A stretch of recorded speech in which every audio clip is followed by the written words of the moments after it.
All right, good afternoon, folks. Before we get any further, it looks like we have a quorum. We have Suffolk County represented. The town of Brookhaven is represented. Town of Riverhead is represented, and town of Southampton is represented.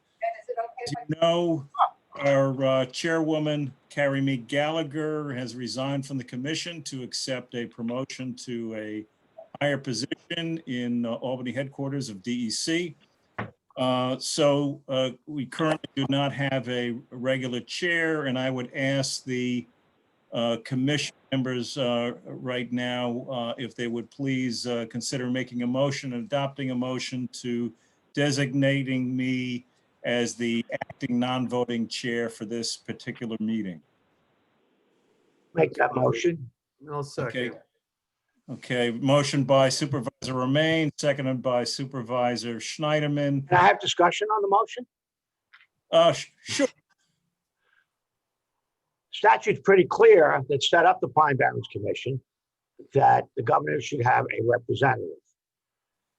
I fully expect that by our January meeting, either the acting director for Region 1 for DEC or some other representative that the governor has designated will be in attendance.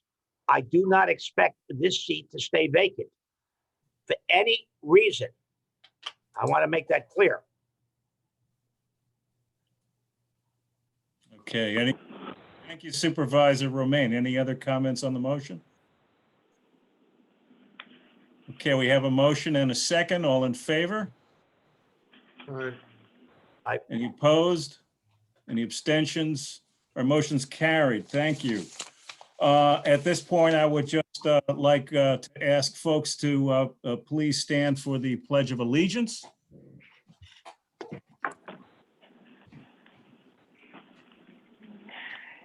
Pledge allegiance to the flag of the United States of America and to the republic for which it stands, one nation, under God, indivisible, with liberty and justice for all.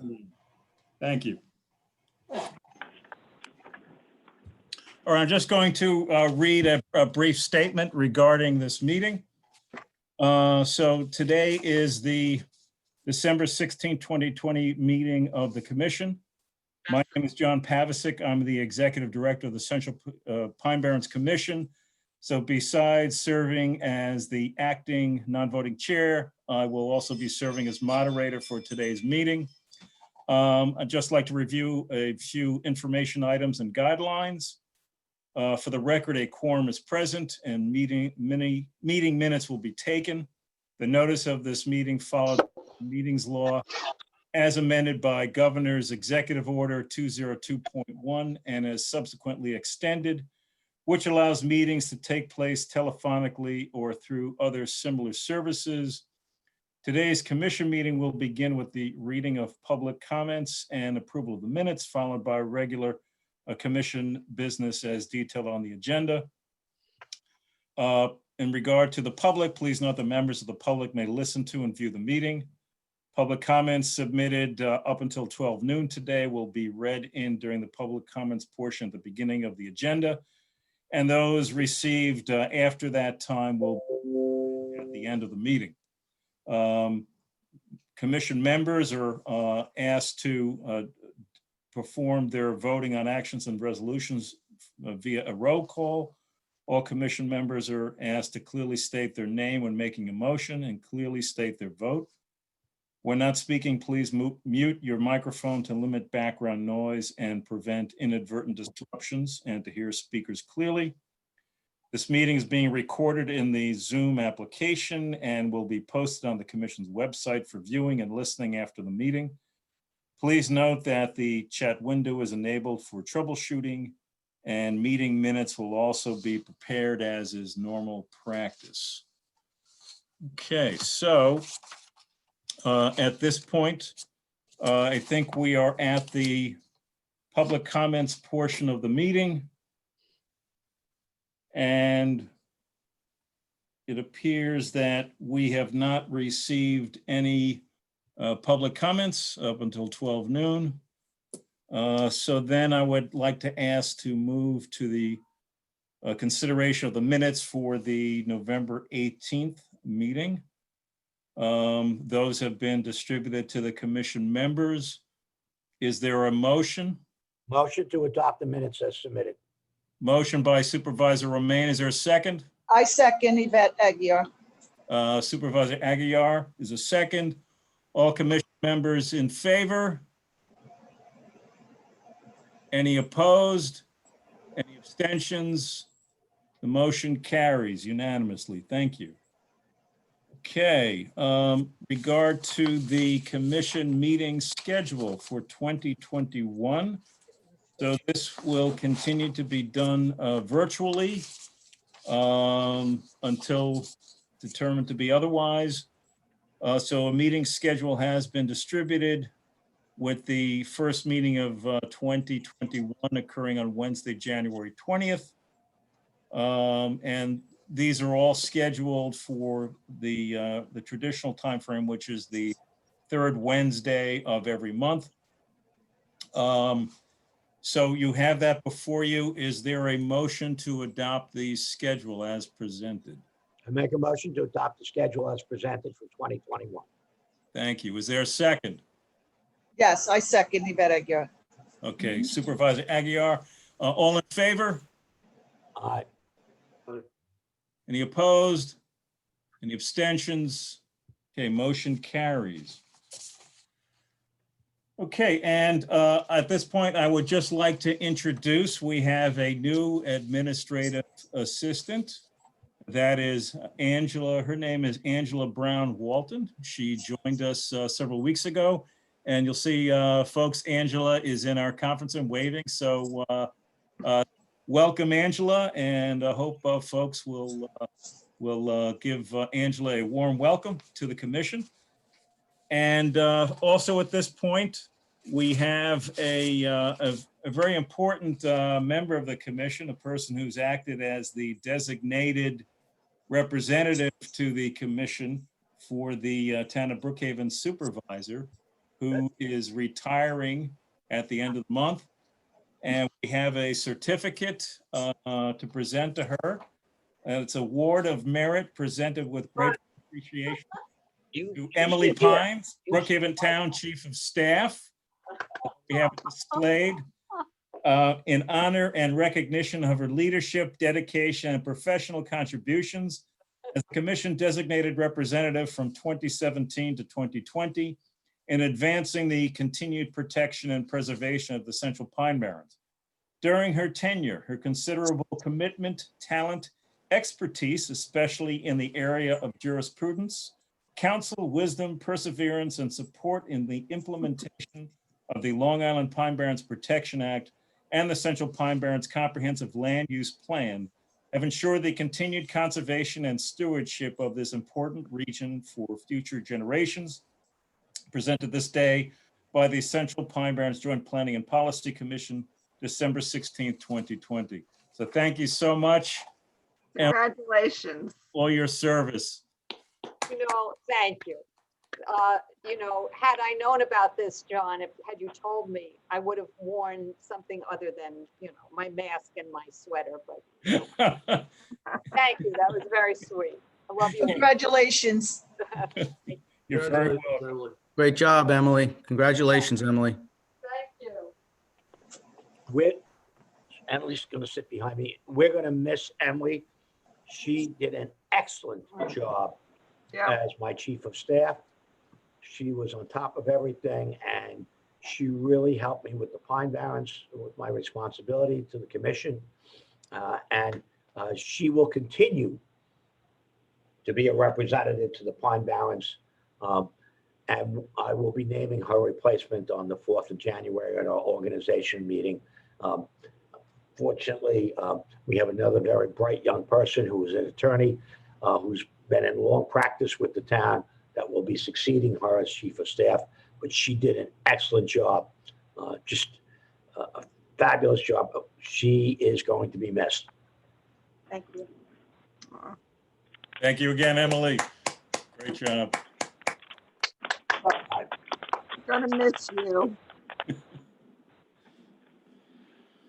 All right, so the next item on the agenda is under the category of science and stewardship. This is the proposed comprehensive prescribed fire management plan. And I'd like to turn this over to Polly Wiegand at this point to introduce this item. Good afternoon, Commissioners. It's my honor to present the prescribed fire management plan. Bob Panko, our fire management specialist, will actually give the presentation. I want to recognize him and Sean Ziegler for their dedication to developing the plan and finalizing it. We've been working on this plan for almost a little over a year, and we're happy to deliver it to you. It's incredibly important. It is the foundation of our prescribed fire program in providing the guidelines and planning recommendations by which to advance the fire program. So John will talk a little bit about the SECRA process thereafter. But without ado, I turn it over to Bob Panko to give the overview on the plan itself. So thank you.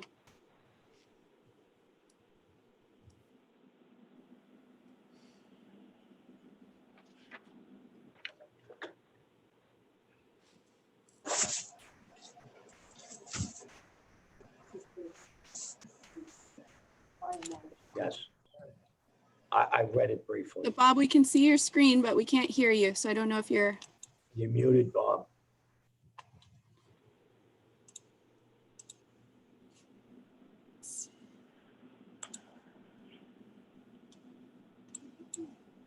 Are you there, Bob?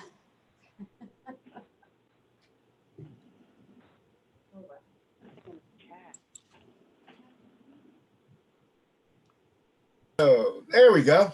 Got it? Yes. Great. Great. Okay, good. Hey, welcome everybody. Good to see you all from smelling like snow out here, feeling like snow in Connecticut right now. I want to talk about the comprehensive prescribed fire management plan that we've developed, and let's get right into it. To start with, I want to talk a little bit about the program that helped develop this plan. In 2018, as you all know, we received a grant from New York State DEC in order to develop, establish, lead, and implement a prescribed fire program in forest areas of the Central Pine Barrens. The grant was designed for us to really build capability and capacity, not only in the commission, but onto the resources of Long Island as well. A good reason that the Central Pine Barrens Commission is a good choice for this contract. We don't own lands, but our core mission is planning and coordination. It's nice to be in a position where the staff, which is me, who's the full-time staff on fire management, can dedicate all my time and not be distracted by other duties. And I've got I've got about 40 years of prescribed fire or fire management in my background. And one of the big benefits is that the Central Pine Barrens can work across jurisdictional lines in doing its job. I just say this plan is a long time in coming. It was something that was recommended and identified in the Wildfire Task Force Fire Management Plan of 1999 in Chapter 11. And this plan will help us meet environmental compliance. What's in the plan? We go through the ecological, how things developed, how man used the land. Talk about fire weather, fire history, which really helps us understand how to manage prescribed fire. Description of the fuels, legal requirements. Big thing in the end is developing fire management units and describing those fire management units on a landscape basis. This plan is really here. The goals are trying to promote public and firefighter safety. We're really trying to maximize the use of prescribed fire, especially to protect homes that are in the wildland urban interface. A big thing I say on this is a big goal of what we're trying to do is eliminating the peaks and valleys of prescribed fire activity and management that has gone on in the Central Pine Barrens. The New York State DEC has done yeoman work, but has so many other duties that they can't devote full time to it. They've been managing burning in the grasslands. Over the years, the Nature Conservancy and other resources have come here and tried to get some things going, got a little prescribed fire going, but then the funding goes away and then we're back into that valley again. So we're hoping this plan will help smooth things out and get us out of that peaks and valleys and have a long time going forward. I want to talk a little bit about some of the components of the plan, and I want you to understand this. We looked at the wind ditch study of all the fires that occurred in the Central Pine Barrens starting from 1931 and added in the data on modern day. I just want you to look at this chart and recognize something. Number one is that these are all large fire years, total acres and thousands and hundreds of acres for each year that we've had large fire events in the last 90 years. Notice number one, that they always occur during drought periods. This green line up here is the rainfall per year starting in 1930. This horizontal line going through the middle is the average rainfall. Anything below it is showing that this is a rainfall deficit. Look, we have many, look at all the fires we had in 1960s. These are total acres. We're looking at almost 3,000 acres in 1 year. And look at the drought that we were in.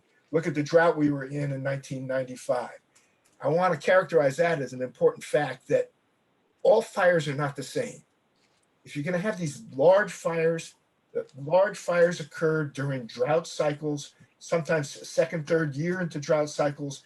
And then we have fires every year, but the large fires are the ones that are important. The large fires are the ones that really drive the ecosystem. They cause ecosystem change. They're the fires that have established this ecosystem that we call the Central Pine Barrens. Another thing that's in here is looking at a statistical analysis of fires. The fire history is kind of vague because some of these fires had to be reconstructed from aerial photos, most all of them. I chose in an analysis 30 fires of dates of known origin, actual dates that we knew, total of 18,000 acres in 30 fires. These are spread out over 90 years.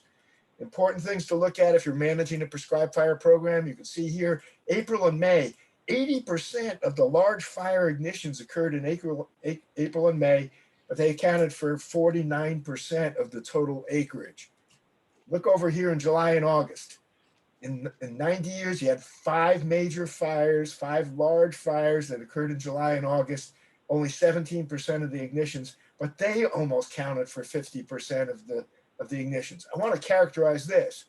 Those large fires that disturb the ecosystem, they frequently happen in April and May, but conditions probably are not usually as dry, as severe as they would be in July and August. So those July, August fires probably have a lot more impact on the ecosystem on these fires that are kind of rare events in the 90 years that we've had.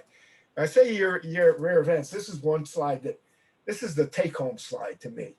Here's all these fires that we've had over here by decades, all colored throughout the Pine Barrens landscape. We, several of these fires, this one right over in here, this one right over in here, these were larger than either the Rocky Point fire or the Sunrise fire. Big old fire here in the 60s. But here's the real details in this. By decade, this is 90 years of data. Every decade has had multiple large fires, 30s, 40s, 50s, look in the 60s, 10 large fires, 70s, 4, 80s, 13, good dry cycle there. Starting in 1990s, we only had 3. And in the last 25 years, the last 20 years, we've only had 1 major fire. That's a large fire. That's a fire of 100 acres or more. This is totally inconsistent with fire history and the way these pine barrens were formed. So it just shows the need to get some prescribed fire on the ground, especially to have some prescribed fire in areas that will protect urban interface places, human infrastructure, and places so that maybe they can allow some of these wildfires to be managed a little less aggressively while still not losing any property in order to put fire disturbance on the ground. I want to talk about this too a little bit. And the fire return interval is an established scientific analysis of how often in a given given habitat, in this case, you're looking at pitch pine oak forest, The fire return intervals should be every 40 to 60 years. Every 40 to 60 years, you should have a fire in that landscape. This picture right here is in Sarnoff Pine Barrens State Forest, just west of County Road 104. There's been no fire in that chunk of the Pine Barrens in the last 90 years. So you could say that the fire return interval departure, we're 30 to 50 years overdue for fire in that habitat. And we don't even know because we only go back to 1930s. It might be 100 or more years since we've had fire there.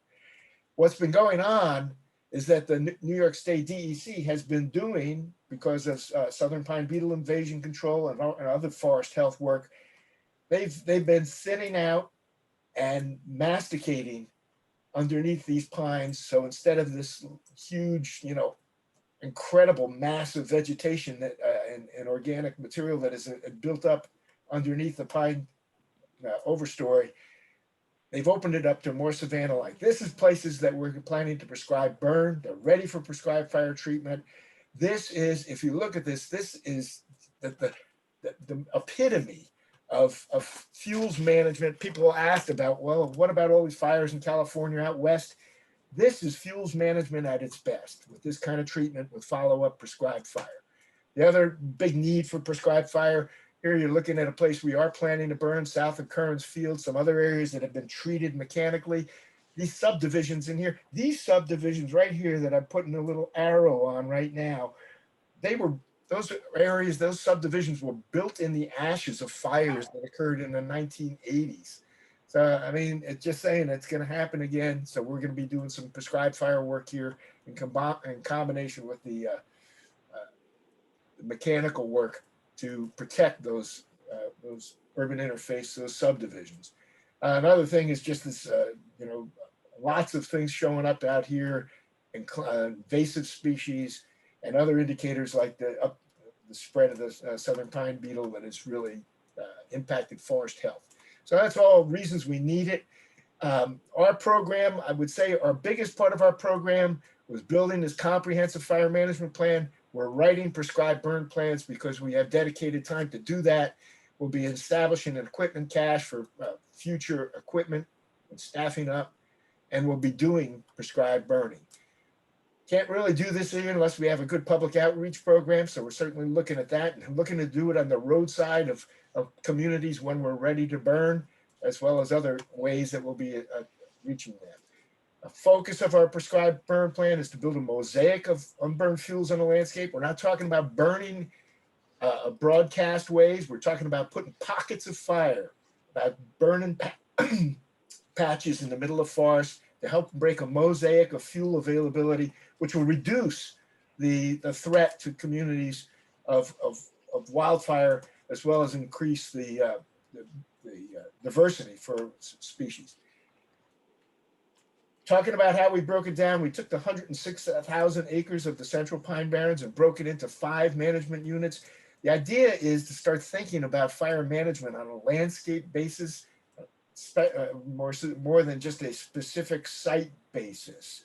So these landscape units that we established, fire management units, it helps in research, it helps in science, it helps in our implementation. They were based upon fire history, municipal developments, transportation areas, hard ways that hard divisions between these. Dwarf Pines Fire Management Units is almost entirely the dwarf pine stands. Rocky Point is a diversity of pitch pine and oak forests. Manorville Calverton Fire Management Unit has had the most activity of fire activity in any of the fire management units, including both wildfire and prescribed fire. We're looking at doing landscape burn plans, and I'll just jump right ahead to show you what I'm talking about. Instead of trying to write burn plans for like a 5-acre parcel and stuff, they take a lot of time to write a burn plan. It takes a lot of time to get approvals. So we're already working on, we're working on a burn plan for this west of Sarnoff area that's 1,200 acres will be in the burn unit. It'll be divided into 23 implementation units. This green area right here is at 75 acres that they mechanically treated. We're looking at burning in those areas first, and then we're looking at burning from areas that were not treated that are adjacent to those burn areas. that we prescribe burn in and doing what we call the prescribed fire enhancement zone, burning from green into areas that we've already burned black and helping to expand that mosaic of burn on the landscape. When we're writing a burn plan like this, it's for a 10-year period. So we got 10 years to be working on trying to implement all these different 23 blocks, and we might not even burn them all. The idea, again, is mosaic on the landscape. Some plans they write, we do have some needs for some specific ones. Here we wrote up a burn plan for a drill zone, 9 acres, where we can actually have training fires with real wildfire experience for folks. We are looking at all this stuff to promote good ecological outcomes. And our strategy for what we're trying to do, we looked at it and said, okay, we got areas that have approved burn plan. Let's work on working those first. We're trying to build those prescribed fire enhancement zones like I showed in there. We're working on the areas that have been mechanically treated. We're working on continuing helping on working on the grasslands.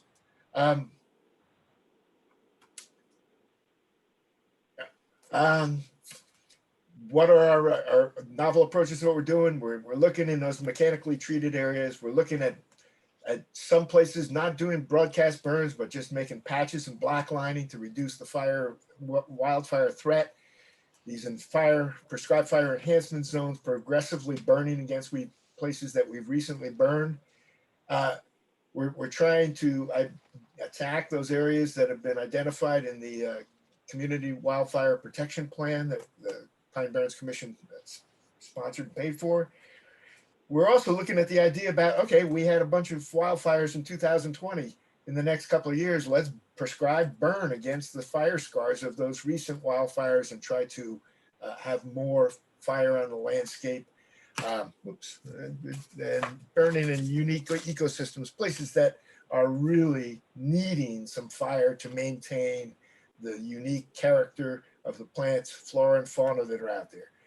Saying all that, I just want you to look, we've identified 18 projects, and that's just the tip of the iceberg. They're identified in this plan.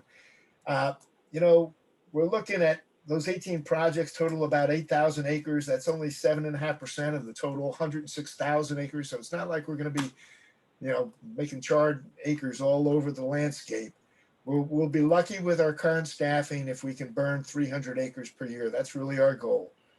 And that's really about all. I'll just throw it out. If people have any questions for me.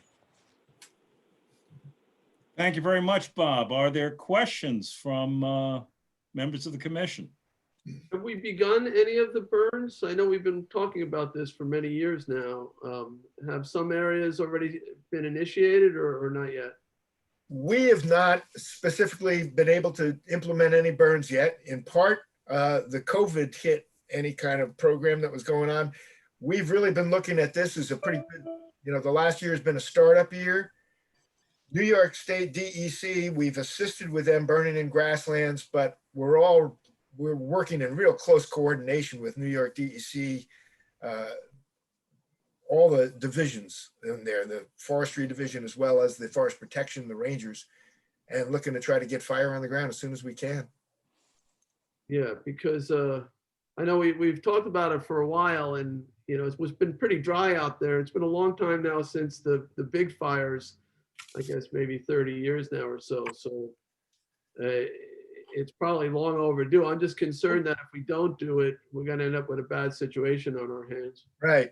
I would say one of the things, the dwarf pines area, that fire return interval there is like 7 to 20 years. And you know what? It's been 25 years since the Sunrise Fire. So you're looking at a habitat that is due. We have identified some burns in there, some that, and we're gonna have to work closely with the county. We're also working with the Corps of Engineers that's going to be doing that unexploded ordnance review, hoping that maybe some of we can use some of the places they survey as fuel breaks to do some prescribed burning in there. Also looking at trying to do a prescribed burn for a subdivision called Oakville, which is over there just right off of County Road 104, surrounded by oaks forest which would be easy to burn in. But if we do a fire or prescribed fire in there and reduce the fuels there, that would protect them from the dwarf pines. So And when's the window that you do these burns? Is obviously you don't do it this time of year. It's too wet. well, we actually can burn year round. It depends on, some places are constrained by species that are in habitat. For instance, June and July right now, we can't really burn because of northern long-eared bats. But going back to that slide that I had that showed the seasonality of burns, we certainly want to burn in April and May. And then we are looking to burn again in mid-August through October or so. Those are when naturally fires have occurred, so it's beneficial. You have all the permits in place to initiate some of these burns in April? All the burns that we are looking to do this April would all be on New York State DEC lands that already have secret approval. So everything would be in place for that. Okay. Same in Sarnoff if we have that plan completed. I can make a motion that we adopt the prescribed burn plan. Excuse me, Supervisor Romaine, we have to commence a secret review first. Okay, So what we were hoping is, with this presentation, following this would kick off a secret coordinated review with a few involved agencies.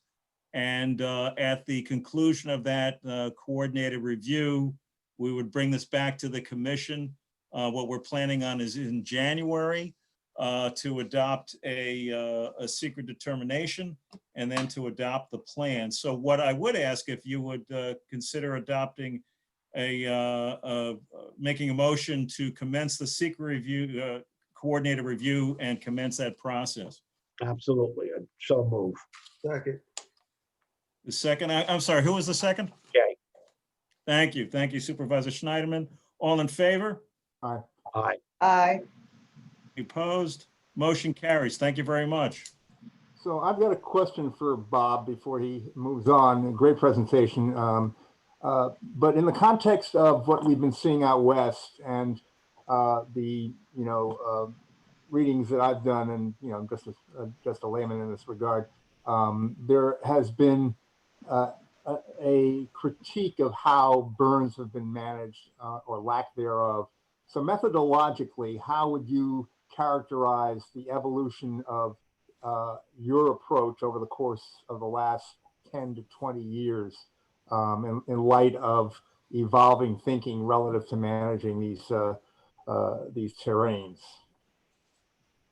Well, let's start with the whole idea that, to start with, California is under an extreme drought. It's just coming out of a very persistent drought. And, I've been on the national fire scene since the 1980s, involved in fire management all over the country. Some of my professional friends that are out in California just said, like 5 years ago, they said, we are approaching things that are just incredible here because of the extended drought. They also work in very difficult fuels to try to do any kind of thing with. The pictures that I tried to show that thing, when we're taking fuels that have fuel beds of growth that are underneath them, we're talking about the shrub growth of the shrub oaks that come up, they're 13 foot tall. If you tried to prescribe that outright, you'd have to use some very careful techniques. And we've been working with the folks up at the Cape Cod National Seashore who've been burning in the pitch pine woods for 20 years. They've given us some really good advice about how to do those techniques. But we're really focusing to start with on these mechanically treated areas where the fuel loading is significantly reduced and the volatility of the fuels is significantly reduced. I don't know if I answered your question. Well, it's obviously rather, it could be, you could have provided, and it's probably a PhD thesis on the subject, but that's a good, I think, shall we say, prescribed response. Finally, in terms of housing that's in proximity or that's actually, as you've indicated, built on atop previous burns, one of the, I think, building requirements now, or at least there's a movement towards that, in proximate areas out in California is to have much more fire resistant building material used by a housing that's in proximity. Would you advise something of that nature? Well, certainly the Central Pine Barrens has been very active in promoting what would be called the FireWise community approach to that. And yes, it's the idea about having clear space and having resistant materials on structures is a very, significant, it's a very good thing. I spent 20 years of my life in Florida, and they had also had very volatile communities that were burned up in some really big fires, like in 1998, et cetera. And they had several communities there that did adopt the FireWise process, and it's really been a success story for them. And just to add to that, Dorian, so Judy Jacobson, our deputy director, has been intimately involved in leading the whole FireWise program, particularly in the Ridge, Manaville, Calverton wildfire protection area. And one of the things that we practice in terms of FireWise is, good fuel management hygiene on a person's own private property. So establishing and maintaining a clear zone, a buffer zone, 30 feet around the perimeter of a house, limbing up trees, not planting vegetation that's more flammable, not having things that are adjacent to the house, such as wood chips that in a drought situation could be very dry and then could convey fire. I don't know if Judy is there. Judy could speak to that perhaps a little bit more. Judy, if you would maybe just expound upon that. Yes, but I've been actually, as part of the CWPP work, been going out to do individual home assessments and which look at the overall condition of the home in terms of vulnerabilities, whether there's gaps or what type of siding they have, condition of roof, and then looking at the vegetation surrounding the property.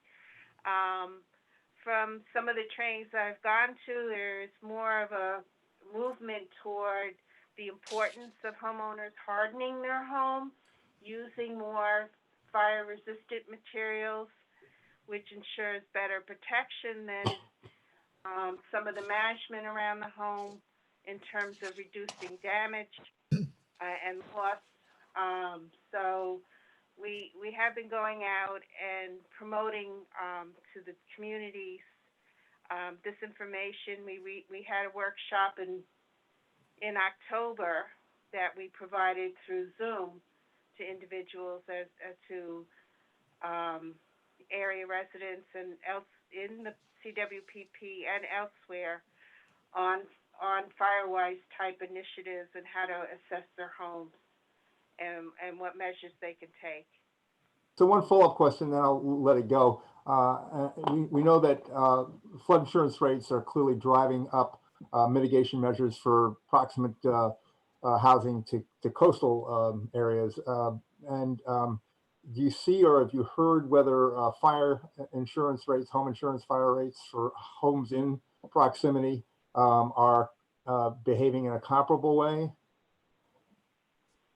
The insurance, that has been more of a focus out in the West Coast, and I would think the southern area more than in our area because of the much more intensity and expansiveness of the devastation of the fires in those areas.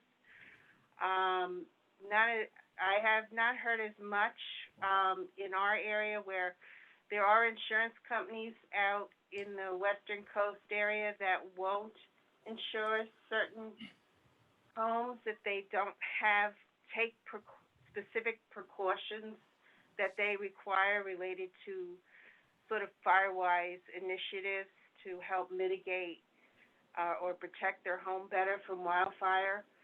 But I haven't heard of anything specifically on the East Coast. I know the National Fire Protection Association has been trying to work with insurance agencies on the East Coast, and it's just been very difficult to try to get them together to do something in terms of providing some kind of either assistance or reduction with insurance if homeowners implement these measures.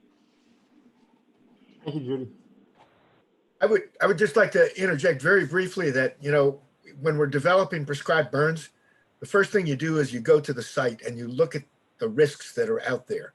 And if I go to a site and I've got subdivisions that are, you know, 200 yards away, as I develop my plan, my focus is going to be, how am I going to make sure that those homes are not threatened by any fire, by choosing which wind vectors that we would be burning and what conditions we'd be burning under. And we also build in things like burning patches versus doing a broadcast burn. So we reduce the smoke, we reduce the size of the area that we're going to burn on a given day, depending upon the drought level. There's a lot of factors that go into there. And I've been doing this stuff for 30 years, and it's a science to it, and there's methodology to it, and it's pretty tried and true. All right, any other questions from the commission at this point? All right, I would really, again, just would like to recognize and express our gratitude to Bob Pankow, to Polly Wiegand, and to Sean Ziegler for their work on this. This is really historic work that was first identified in our comprehensive land use plan back in 1995. So really terrific job. So thank you very, very much. Excellent work. And we'll move on now to item 3A under the credit program, Joseph F. Gaza for Eric Keller at West Hampton. And I believe Mr. Taverdi will be presenting on this.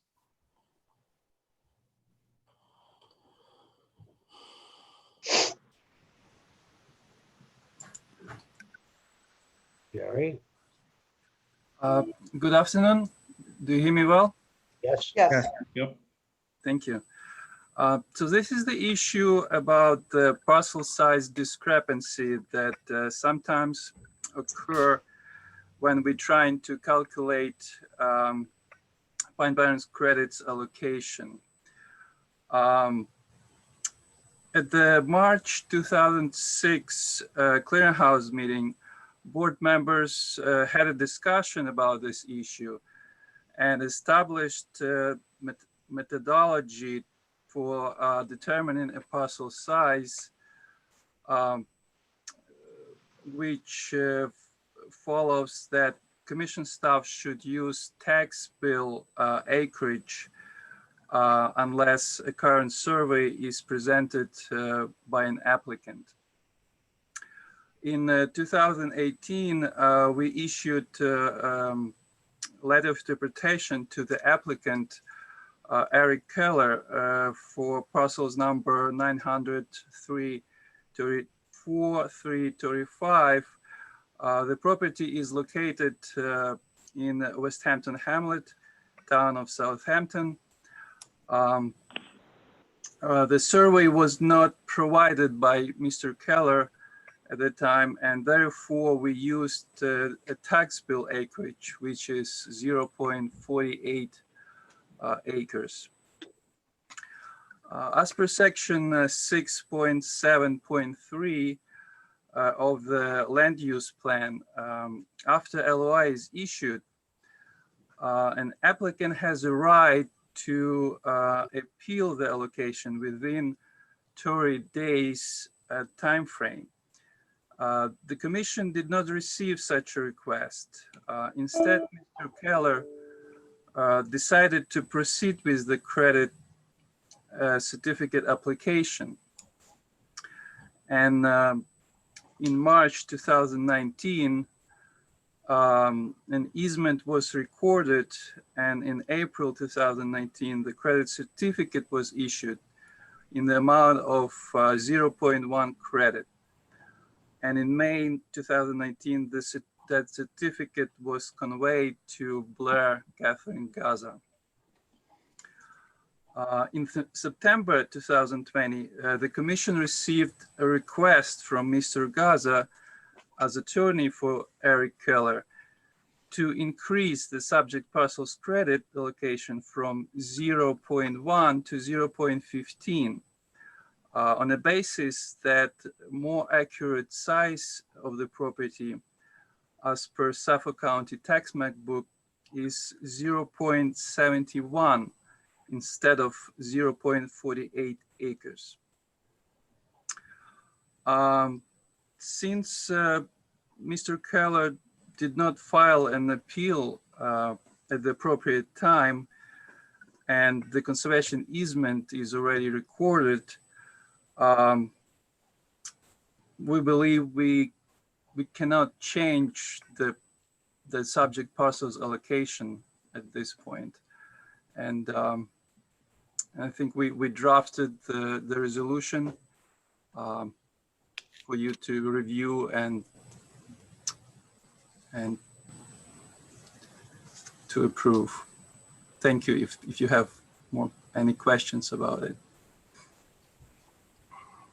Are there any questions for Jerry? I just wasn't, it sounds like you're saying that because we took an action, almost like it doesn't matter whether we were right or wrong, we can't revisit it. It sounds like if we shortchanged a person credits, we should go back and revisit it if we've determined that we erred. We have a specific time frame for that, like when we issue the allocation, right? The letter of participation allocation, we have 30 days time frame that when the applicant can schedule an appeal, and then we can revisit that and we can change the allocation. But when did the applicant have constructive notice? And when did the applicant know that we had made a mistake? It seems like there should be like 30 days from when they reasonably could determine a mistake was made. Right. And there wasn't a mistake. There was not a mistake. This is the policy that we go by, the tax bill or a survey, never the tax map, or I don't think it's ever happened. So this is not the policy of the commission to use a tax map acreage. We use the tax bill, and that's what we used. And they never presented a survey, so it wasn't a mistake. It's something the commission doesn't do. All right, so we did it the way we typically calculate. correct. Yes, that's right. All right. Was the applicant asked for a survey? Did someone ask the The applicant? applicant, no, because they never asked to appeal, and we never asked for anything else. They submitted what they submitted, which was the tax bill, which is the process that they typically submit, the item they typically submit, and we went by that, and that was 3 years ago. So now the credits have been sold, the easement's been placed on the property, recorded, and suddenly there is a notice that the acreage on the tax map, which is not a survey, it's not an official survey at all, shows a discrepancy in the acreage. Right? And it could have gone either way. It could have gone in their favor or ours, I suppose. So now there's a resolution, and this is in West Hampton. Jay, are you going to make the motion? No, I'm going to stick to the recommendation that was made by Jerry that, it's too late to appeal it. It sounds like we'd be opening up a door to a new way of revisiting these things based on tax maps, which. Well, I'll just point out there may be some confusion. So there was a new resolution that was circulated just prior to this meeting. Right. And draft resolution is to deny the request. So yeah, Ed, I'm going to support the denial based on the information that was provided. I'll second that. Okay.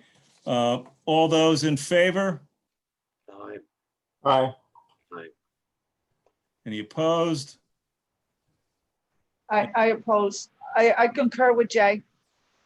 Well, Yvette, I'm concerned that we didn't give the person all of the credits, but it's too late. I'm agreeing that it's too late to go back now and rewind this. And that using this methodology is not the methodology we normally would use. We use, we give them two options to how to calculate it, and they provided us their option, and that's what we did. So that I'm actually agreeing to not revisit it and to keep the allocation that we first set. Absolutely. Okay, so. I agree with you.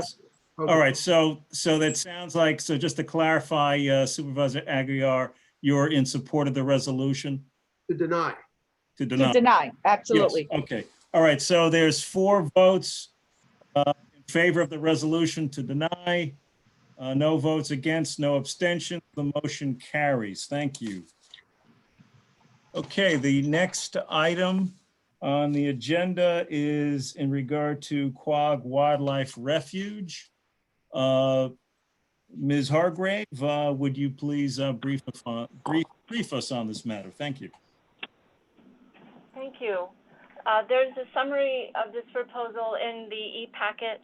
Just to briefly go over that, this is, as you probably, most of you know, this is a 300-acre nature preserve in the core preservation area of the Pine Barrens in Quogue.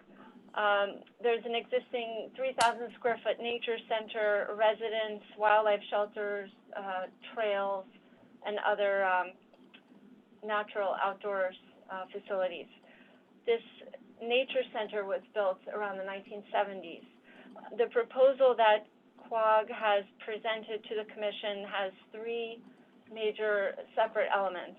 One is to upgrade their sanitary system, which would go in their cleared parking lot area. At least that is the thinking as of now. So that typically the upgrading the sanitary system to the new alternative system is encouraged, and it's typically non-development. The second proposal is to construct a barn for storage for the residents and the refuge, and that's an accessory structure for residents, and that's typically non-development also. The third item is to construct a little more than 3,000 square foot expansion of the nature center on the first and second stories. This would be for the first floor would be for program space and educational exhibit space and office meeting space. And the second floor is for program storage space and workspace for staff and volunteers, not public space. The applicant presented information to assert that and support their assertion that the proposal is non-development pursuant to 5 different non-development provisions, including public improvement, expansion of a residence, expansion including an accessory use for residents, existing or expanded recreational use associated with scouting activities, and agricultural use since the site has an apiary and greenhouse. So again, the first item to upgrade the sanitary system is typically determined to be non-development. The barn for the residents is an accessory structure that, again, is typically non-development when the commission is asked about that type of activity. And the third item, though, is an expansion of the nature center. And even though there was a proposal a couple of years ago and the applicant was given a non-development determination for an outdoor deck that was related to their programs, including scouting activities, this expansion of the nature center may exceed that type of non-development determination and appears to potentially need a hardship. So they would need to apply for a hardship if that's up for your consideration today. Again, the applicant has asserted that this is non-development. Do we have a resolution that comports to? The applicant is present to address the commission also if we can unmute them if you'd like to hear from them directly. Does the commission want to hear from the applicant on this? I do, but I had a question for Julie first. Julie, the accessory structure you said was typically non-development, yet I seem to recall in other cases, sheds or storage facilities were considered development.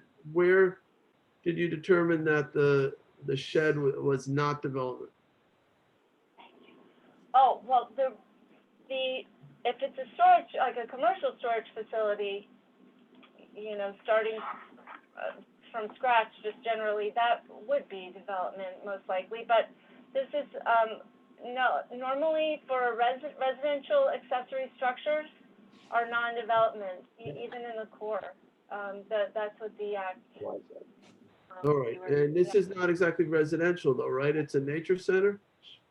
Right, that's true. I mean, there's a nature preserve, there's a nature center, there's a residence where the directors of the nature center live.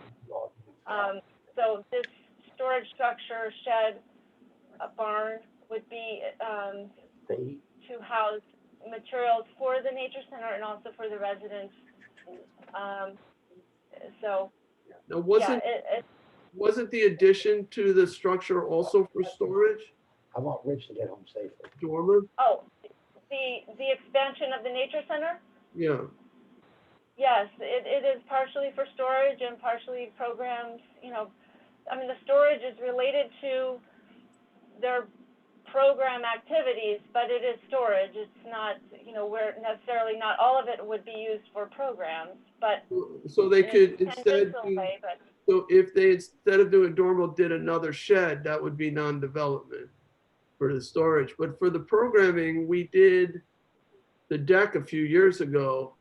We did that by hardship, didn't we? Did we do a no, the hardship? deck was determined to be non-development based on the provision in the act that refers to recreational activities related to scouting, because they presented information.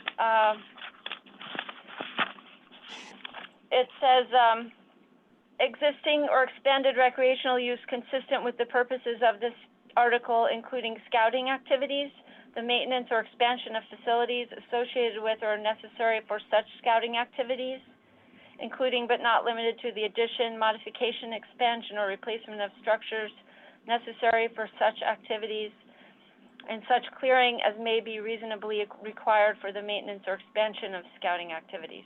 So it sounds like if they're using the dormer for scouting activities, then it's okay. You don't, and it doesn't need a hardship. And if they're using it for storage, it does, but they could just build a shed for storage. Is that your interpretation? Well, yeah, I see what you're saying. The dormer is they have explained, it's for storage space. The first floor expansion is for some program space and exhibit space. And this was sort of their, I think they can explain it maybe more directly, but this was sort of their dream expansion, and maybe they would be, and they weren't sure if the commission was amenable to an extension at all, and if they would only allow them to do a second story, I think they would be fine with that, and maybe the first story, if they could get the first story, they recommended or proposed that, but the changes that constitute supporting scouting, couldn't that be storage? If it's, let's say they're storing kayaks or they're storing equipment that the scouts are going to use as a part of operating a scouting facility, I think it would be. Storage would be, you know, commonly understood as an accessory to any sort of use. So, I mean, it's something the commission can determine. Obviously, if it doesn't need a hardship, it's an easier pathway. If it does need a hardship, we might still grant it, but it sounds like everything they're asking for could easily fall into not needing a hardship. okay. Yeah, I mean, is that fair? It sounds like it's all related to scouting purposes or recreational type of purposes. The expansion of the building is doubling the size of the building, and is if it was, excuse me, becomes a threshold. yeah, there's a threshold question about, you know, is 100 square feet allowed, but not 3,000 square feet? And what if they wanted 50,000 square feet? Would Is that, there guidance in the club?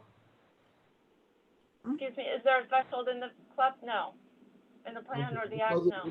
Does it say the minimum needed, or do we No. have to make a finding in terms of whether it's necessary? Part of the hardship criteria does speak to minimum relief. And maybe if they were able to revise this proposal to only ask for storage space directly related to their activities, and maybe they could scale it back a little, maybe that would be more workable, I'm not sure. Well, maybe we should hear from the applicant. Yeah, let's hear from them. Well, before we do, are there any other questions for Julie from the commission members? No? Okay, so why don't we turn to the applicant now, please? Quag Wildlife Refuge, please identify yourself. Michael Nelson, the Executive Director at the Quag Wildlife Refuge. Thank you, Julie, for presenting our proposal. Based on the Nature Center, what we're looking to do for the Nature Center, and obviously, we're just in the planning process. We would still have to go through, the DEC and Department of Health and through the village for permitting. But we're looking for a determination on whether we can continue or we can work on this proposal.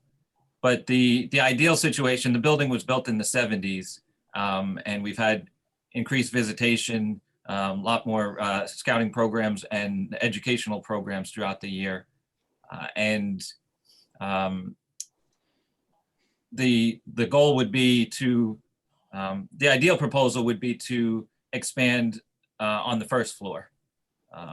One for educational space, program space, and then with that to move up. So if to move up to utilize the second story for storage, for program storage, some of the stuff that's downstairs here can be moved upstairs where it's only, and to free up some first floor space also for programming space, meetings and staff and different programs and exhibits. So if square footage is an issue, the upstairs doesn't need to be the entire, I think right now it was proposed 960 feet on the first floor, and then the remainder, is it 20, I think 1,500 square feet on the second floor is what the, would be to dormer out the second floor and to use it for storage purposes and workspace for staff and volunteers. So that is basically what we're looking at for the Nature Center building.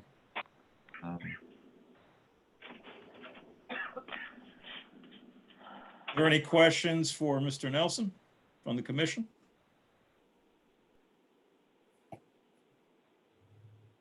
Is that what the sort of the minimum you need, or are you being ambitious? That was really the, it's not the minimum. I mean, obviously we would need, ideally we'd need more on the first floor, but we looked at the facility and the least disturbance of the trees in the area.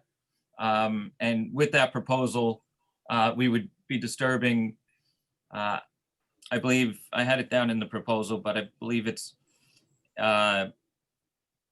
two, I believe it's two small or two larger pines and a couple of scrub or damaged maples that were in the area in order to accommodate the space that we need without doing much damage to the surrounding area. So, Are you you're building not on the you're building as far from the water as you can there, right? exactly, it would be on the southern the south east side of the building, so as far away from the water as possible.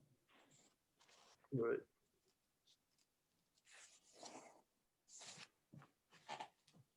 Are there any other questions for Mr. Nelson from the commission? All right, discussion. Yeah, I've been to the center many times. They do great work there. The fact that I like it though is, I guess, irrelevant in terms of whether it, how it needs to be treated in terms of the club.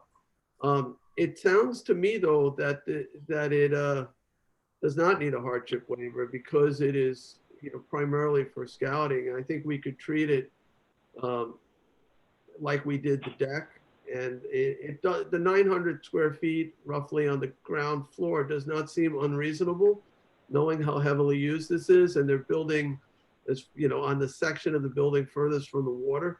They still will have to go through the DEC and the village and what other, any other entity that might have jurisdiction there. So, I'm inclined to, to support it. But that's all I have to say at this juncture.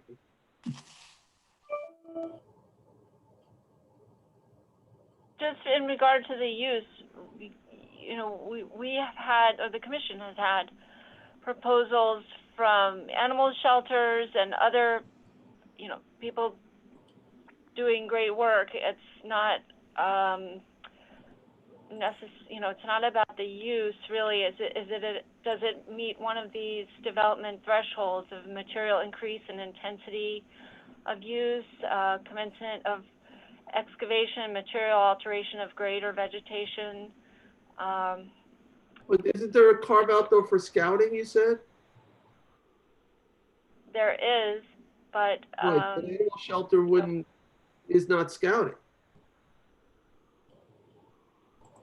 right, that's true. But we have other scouting facilities, the Boy Scouts in Riverhead.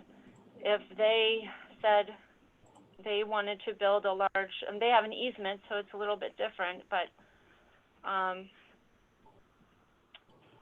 there are other facilities that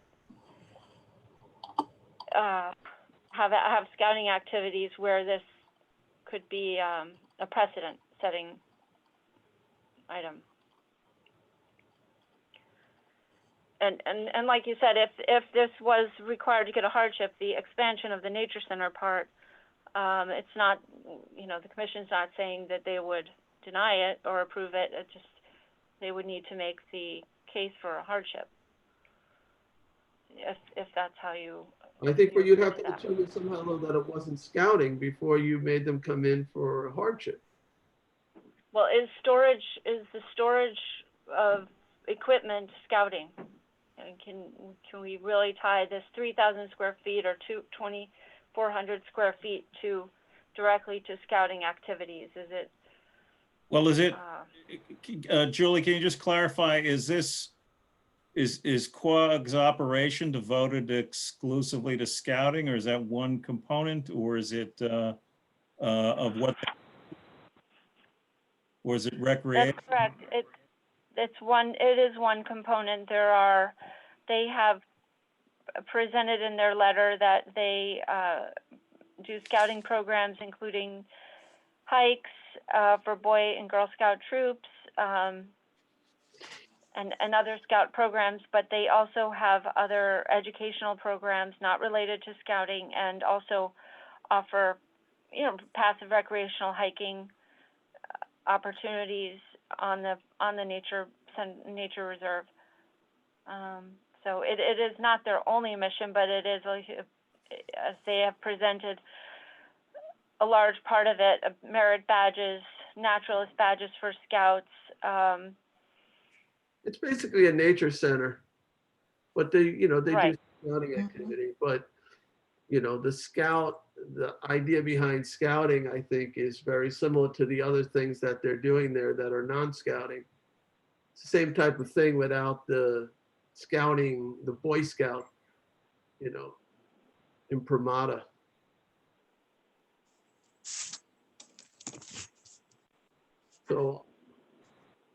I don't know if scouting is defined in the law, whether it has to be the Boy Scouts or Girl Scouts of America, or the type of use associated with scouting.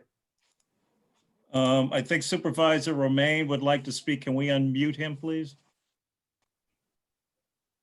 And also, Mr. Dale, can we unmute him, please?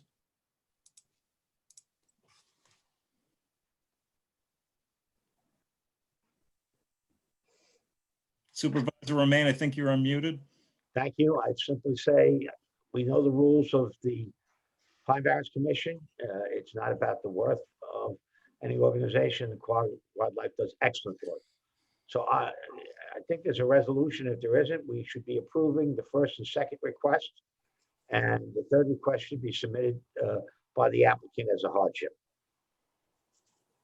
Okay. Now, Mr. Dale, you had some comments?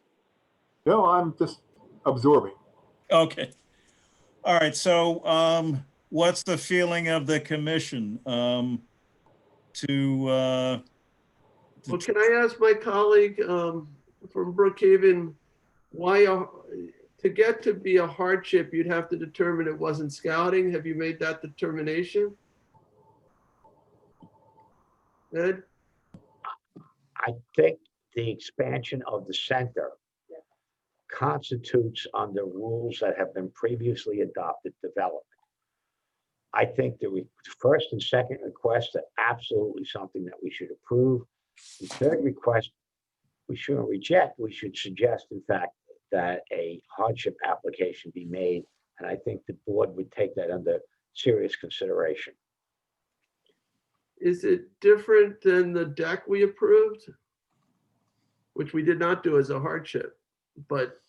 Well, this is not a deck. This is a 3,200-foot expansion. This is substantially different on the face of it. So I think if we examined it as a hardship, we think it probably would meet much of the criteria of a hardship, but to just accept it as such would be setting a precedent that others would follow. And that's why I'm saying the first and second request immediately approved. The third request asks the applicant to submit a hardship application. And in all likelihood, it will be approved, correct? I So I don't want to prejudge anything because Okay, I let okay. the facts speak for themselves. Mhm. We don't.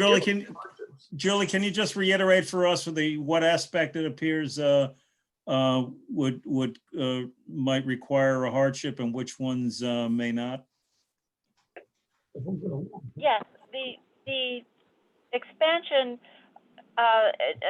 just back to the scouting activities provision, it says that it has to be consistent with the purposes of this article. So it's not just a blanket approval for any scouting activities that was non-development intended for in the act. But the other two items, the upgrading the sanitary system, the commission has, we have probably at least a dozen other applications where people, residential properties in the core or even non-residential properties, I believe, have asked the commission for determinations to upgrade their sanitary systems to the alternative systems for better sewage treatment or wastewater treatment, and that has been non-development. And then the barn for the storage for the residents, they have a large area that's already storing equipment and materials outside. So that would just be enclosed essentially, and allow for some indoor, probably more protective area for their storage, and that is associated with the residents. And but they've also said partially, for the refuge too. But because of the residential use there, I mean, the whole site is not a residential use. That is true. But there is a residence, and typically for a residential structure, even in the core, accessory uses that are defined as accessory in the code are typically non-development. So those two items would be potentially non-development, and then the expansion is something that may need greater review. You know, the material that was submitted was a letter and some plans that were drawn on copies of old plans. So that it's not a big formal, obviously, as Mr. Nelson said, there's other permits they need to go to get a DEC permit for wetlands, health department, the village. So they would need to prepare probably more formalized plans for those permit applications. Anyway, So, you know, it sounds like there's two components here that are pretty straightforward, and then a third that isn't. You know, maybe we can ask the applicant to refine the third component to, you know, make sure it is the minimum request, and you know, and maybe hold off on that decision. I don't know if they're in a hurry. okay. It still seems to me that it's scouting related and there's a specific exemption there. So I'm not sure I want to close that door, but you know, maybe if we had more confidence that it was the minimum necessary, that there'd be some more support for viewing it the way we did the deck. So Jay, why don't we do a resolution to approve the first two items, put the third item on the agenda for January? Well, so let me just, so just being consistent with that, with prior non-development determinations, the commission traditionally hasn't adopted formal resolutions. So if it's consistent with non-development, just basically general agreement in that regard. And then with that third, the expansion, there could just be a request to the wildlife refuge to come back with additional information in the future. Okay, why don't we leave it at that? Okay. I'm okay with that. Okay. Okay. I'm in favor. All right. Okay. Thank you very much. Thank you. Okay. All right. The next item is a draft resolution regarding Island Water Park at EPCAL. And Mr. McCormick, did you want to provide an overview of this? If we can unmute Dan McCormick, please. Thank you. You're unmuted. Thank you. Can you hear me all? Yep. Great, thank you. Good afternoon, respective commission members, as well as designated representatives. As previously stated and addressed at the previous executive session during last month's meeting, the town of Riverhead is seeking a declaration of non-jurisdiction regarding the Island Water Park Development Project, which, to state again, is located within the EPCAL property in the hamlet of Calverton within the compatible growth area.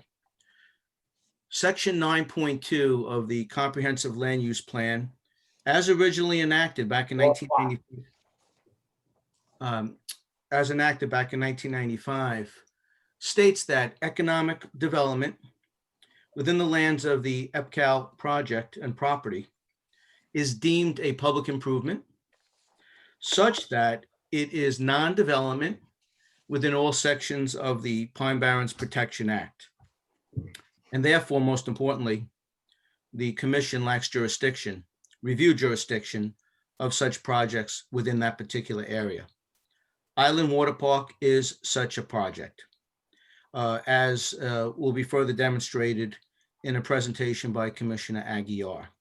So to restate, 9.2 clearly states that the commission respectfully lacks review jurisdiction of that project, and this resolution states that. And we are just simply seeking a declaration regarding this particular project, which is currently before the commission regarding information that has been previously submitted. Thank you very much for your consideration and support in this particular matter. All right, there's a resolution before the commission. I'm sorry, John, there is also a presentation aspect that Oh, that, I'm sorry, yes. Supervisor Ag- John, can Dan present the resolution and then I'll do my PowerPoint? I think it'll flow better. Is that possible, John? Sure. Dan, do you want to go with into more detail on the resolution? Only to say that I took all of the respective comments that were made by numerous commissioners, as well as designated representatives and counsel to the commission. And that is the basis of the revision that is before the commission currently, specifically regarding this project, Island Water Park. Okay. All right, great. So I'm going to share a quick PowerPoint. I'm going to bring it up. Is it visible? No, not yet. You have to share screen, I think. Yeah, hold on a second. I thought I did that. Oh, there it is. So we'll try again. And is that visible? Yeah. Yes. Yes. Good. Okay, great. Let me just put it in full mode so you don't see the side. It's not going into the, there we go. Perfect. Okay. So good evening, colleagues and members of the commission. I have a brief presentation to you. It's only a 7 slide. And I wanted to provide you with a visual of the area in question concerning this resolution. Considering what has been presented to you today, I'm asking my colleagues to support this resolution. This project has been in progress since 2003. The direction has changed over the years so much that the original developer's son is now leading this effort. I was a legislator. Recently, a building to house a surf pool with various amenities was erected at a cost of $10 million. I ask my fellow commissioners to vote in favor to advance this resolution, which will serve as an economic driver in Riverhead Township. I have spoken to each commissioner, and Dorian, I spoke to Mr. Freeling yesterday. Myself and Dan McCormick are here to provide you with any answers to questions that you may have. The description of the project consists of an interactive family destination park in the East End. A surf pool is being erected. It'll include a high-end restaurant, a cafe, arcade, and other amenities. It's an economic driver and will provide 525 employment opportunities, including 36 managerial positions.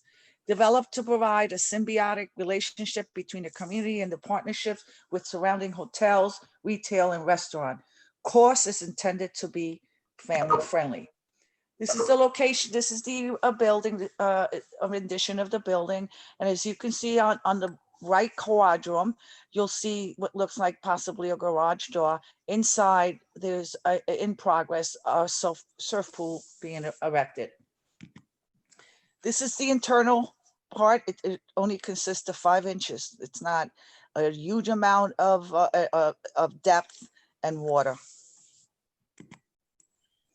The 5-inch water surf pool in a permanent structure with designated Department of Health and Safety protocols in place. It will have those protocols in place. Again, I know that Dan McCormick did read out the Calverton redevelopment policy, the Club 9.2, and this is just a rendition of it. And I'm asking the Pine Barrens commissioners to support this resolution before you, and so the project can continue with further DEC state approvals along with our planning department. Okay. Any questions from anyone? We're here to answer your questions. It seems like the findings of that, or in terms of what the commission is, as long as, you know, we're following the club, is this economic development? Certainly creates a number of jobs. So you guys probably have some kind of economic development committee or board there. But in your mind, this constitutes economic development, correct? Absolutely, and we do have an economic development agency with the director, and she is, I believe she's on this call. She helped draft the resolution and it falls within her purview. And because it supports tourism, it has multipliers for what restaurants and hotels and shops and things like that. Yes, and it's a family-friendly destination. So it's going to include children. I'm sure we all know that our youth lack places to go, places of entertainment out here in the East End. And this will be a place where there's something for everyone to do. And I was elated to know that it's going to be family-friendly. I'll second Supervisor Yvette's resolution. Thank you, Commissioner. Any discussion on the resolution? Okay, on the motion, all in favor? Aye. Aye. Any opposed? I see no opposed, no abstentions. The motion carries. Thank you. Thank Thank you, John. Congratulations, Supervisor. Thank you. Okay, the last item on the agenda is item 3D, Lewis Road Plan Residential Development. Ms. Hargrave. Thank you. Okay, just to briefly go over what has occurred to date. The third hearing occurred, do you remember, in November 18th. There was a written comment period open until yesterday, December 15th. And during that time, the commission received approximately 400 letters in support and opposition to the project. We're going to finish that tally and the list of commenters. All the letters, though, have been posted on the commission's website. There were some people who commented more than once, but not that many. And some people commented based on their own comments personally, and then some from maybe a business or organization that they were involved in or own. The applicant also submitted a letter addressing the Pine Barrens Society's comments, and that is posted also on the website. And everything has also been forwarded to the commission, all the comments. If you have any trouble with seeing those or downloading them, please let me know. And this item is on to schedule a special meeting for public deliberation of this project in early January. We've heard back from a couple of members and representatives so far, and Wednesday, January 13th appears to be a good date so far for some of you, but if you can let us know. We proposed the dates of the 7th, 8th, 13th, and 14th of January, and then the deadline for this project is January 20th. And that's where, so at the special meeting, the staff would need some specific direction on how the commission believes this conforms or does not conform to the standards and guidelines, and we will, be drafting the resolution and finding statement. So we have to hear back from you in terms of all of those standards and guidelines and how this conforms or not with the act and the Pine Barrens land use plan. John, would it be appropriate to make a motion to set that special meeting for January 13th at 2 o'clock? Yes, I think that would be appropriate, so we can solidify that at this point. And that would be for the purposes of deliberating on this application. I'll second. It's second by Supervisor Schneiderman. All in favor? Oh, and the time would be 2 o'clock, I believe? Julie? Yes. Time Yes, at that's 2 o'clock. right. Okay. I'm sorry. All in favor? Aye. Aye. Okay. Any opposed? Any abstentions? So the motion carries unanimously. So the special deliberation meeting will be January 13th at 2 p.m. Okay. At this point, I will check to see if there are any other